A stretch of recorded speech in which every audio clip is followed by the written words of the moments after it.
نیول special operation training centre Karachi سے special security unit کے 30 commandos pass out. Special services group navy کی جانب سے 8 ہفتے کا کاؤنٹر ٹیررزم کورس مکمل کر لیا گیا۔ D I G security and emergency services doctor Maqsood Ahmed passing out کی تقریب کے مہمان خصوصی تھے۔ سینٹر سے اب تک پاس آؤٹ ہونے والا ایس ایس یو کا یہ 11واں بیچ ہے۔ اب تک ایس ایس یو کے 306 commandos naval special operation training centre سے تربیت حاصل کر چکے ہیں۔ کمانڈوز کو self defence, close quarter combat, rappelling سے متعلق تربیت دی گئی۔ رات کی تاریکی میں کیے جانے والے آپریشنز میں استعمال ہونے والی ٹیکنیکس و آلات اور جدید چھوٹے ہتھیاروں کے استعمال سے آگاہی بھی کورس کا حصہ تھی۔ اس موقع پر D I G security doctor Maqsood Ahmed کا کہنا تھا کہ ایس ایس یو کمانڈوز کو فراہم کی جانے والی تربیت دہشت گردی کے خلاف جنگ میں مؤثر کردار ادا کرے گی۔ ڈی آئی جی سیکیورٹی نے کمانڈنٹ نعمان اسلم اور دیگر افسران کی جانب سے ایس ایس یو کمانڈوز کو جدید طرز کی تربیت فراہم کرنے پر ان کا شکریہ ادا کیا۔ اس موقع پر کموڈور ایس ایس جی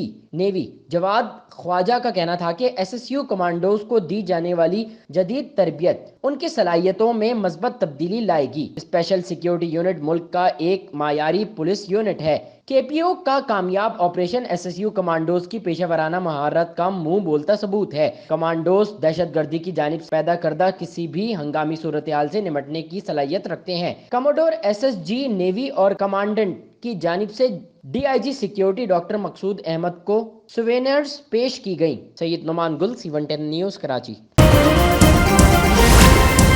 C110 نیوز، خبر کی اصل خبر۔